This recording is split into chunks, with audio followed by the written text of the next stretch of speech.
यह कहानी राजस्थान के कोटा शहर की एक भूतिया हवेली के बारे में है। यह हवेली राजा महाराजा के समय में बनाई हुई थी, लेकिन पिछले 18 सालों से इस हवेली में आज तक कोई रहने के लिए नहीं आया है। इच्छा होने पर भी इस हवेली में कोई भी नहीं रह पा रहा था, क्योंकि लोगों का कहना था कि इस हवेली में भूत प्रेत का साया है। जब अजीत सिंह को इस हवेली के बारे में पता चला तो उसने तय किया कि वो इस रहस्य को जान कर ही रहेगा, क्यों लोग इस हवेली में नहीं रह पा रहे हैं। उसने मजबूत इच्छा शक्ति से हवेली में रहने की पूरी तैयारी कर ली। जब उसने हवेली के अंदर जाने के लिए पैर आगे बढ़ाए तो दरवाजे के पीछे किसी अनजान व्यक्ति ने उसे रोक लिया और नज़दीक जाके बोले, कौन हो आप और किधर जा रहे हो? अजीत सिंह ने जवाब देने के बजाय उसके सामने सवाल किया, जी आप कौन? मेरा नाम अर्जुन सिंह है और मैं यहीं पास में ही रहता हूँ।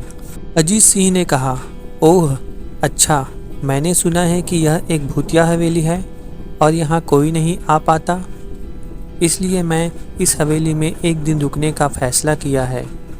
अर्जुन सिंह ने कहा, जी हाँ, आपने सही सुना है और आप भी अंदर मत जाइए। मेरी माने तो आप भी वापस लौट जाइए, यहाँ बहुत खतरा है। यह सुनकर अजीत सिंह खुश हो गया, जैसे उन्हें कोई लॉटरी लग गई हो। अर्जुन ने उसकी खुशी को देखकर बोला, आप क्यों खुश हो रहे हो? आपको तो भूत का नाम सुनकर डर लगना चाहिए। शायद आपको पता नहीं होगा कि मैं भूत प्रेत में काफ़ी दिलचस्पी रखता हूँ। अगर इस हवेली में भूत है तो मैं अंदर ज़रूर जाऊँगा और सारी सच्चाई का पता भी लगाऊँगा। इतना कहकर अजीत सिंह उस हवेली में चले गए। अंदर जाके अजीत सिंह ने अपनी बैग को साइड में रखा और हवेली की चारों ओर देखने लगा। सारे रूम भी चेक कर लिए। बाद में ड्राइंग रूम में सोफे पर बैठ गया। उसने वहां बैठकर ड्रिंक के 2-4 पैक भी लिए। वहीं अचानक उस रूम में लाइट का एक बल्ब चालू बंद होने लगी, लेकिन अजीत ने उस पर ध्यान नहीं दिया। थोड़ी देर बाद दूसरा बल्ब चालू बंद होने लगा। फिर तो हवेली की सारी लाइटें चालू बंद होने लगी। यह सब देखकर अजीत अपनी जगह पे खड़ा हो गया। अचानक उसके सामने एक छोटा टेबल हवा में उड़ने लगा। करीबन 6 फुट हवा में उड़कर जाके गोल गोल घूमने लगा और बाद में अजीत की ओर तेजी से आने लगा। अजीत ने तुरंत ही अपनी जगह बदल दी और दूसरी ओर चला गया और वो टेबल भी वहीं जाके गिरा जहां अजीत खड़ा था। अजीत कुछ समझ पाता उतने में सोफे की सीट उसकी ओर आने लगी। वो जल्द खड़ा हो गया और छलांग लगा के दूसरी ओर कूद गया, जिसके कारण सोफा दीवार को टकराया और अजीत बच गया। अचानक सब कुछ शांत हो गया। अजीत ने चारों ओर सतर्कता से देखा और बड़ी आवाज़ में बोला, तुम जो भी हो सामने आकर बात करो।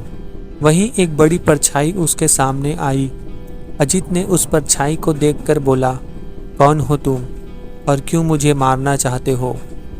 परछाई, तुम्हारी भूल के कारण। अजीत, मेरी भूल? अजीत बोला, मेरी भूल? मैंने कौन सी भूल की? परछाई ने बोला, इस हवेली में आने की भूल। मैं किसी को भी इस हवेली में खुश नहीं देख सकता। अजीत बोला, लेकिन क्यों? वो परछाई ने जवाब दिया, आज से 18 साल पहले इस हवेली के मालिक ने मुझे यहीं पे ही मार डाला था। मेरी कोई गलती भी नहीं थी। इस कारण की वजह से मेरी आत्मा इस हवेली में भटकती रहती है।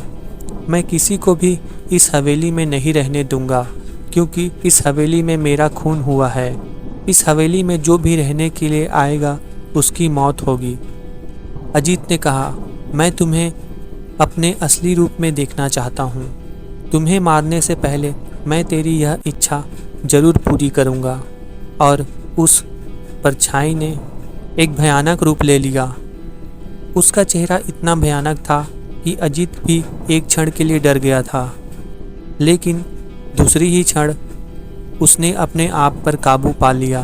बाद में इसने अपनी जेब में से सफ़ेद पाउडर निकाला और उस भूत पर फेंक दिया। भूत पर पाउडर पड़ते ही वो जलने लगा।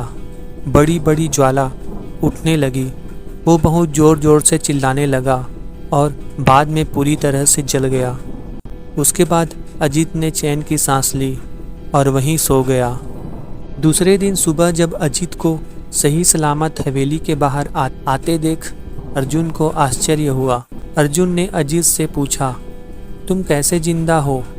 जब अजीत ने अर्जुन को कल रात को घटी घटना को पूरी तरह बताया और बोला, अब यह हवेली भूतिया नहीं रही। दोस्तों, आपको यह कहानी कैसी लगी कमेंट में ज़रूर बताएं। और अगर आपको हॉरर स्टोरी पसंद है तो इस चैनल को ज़रूर सब्सक्राइब कर लें।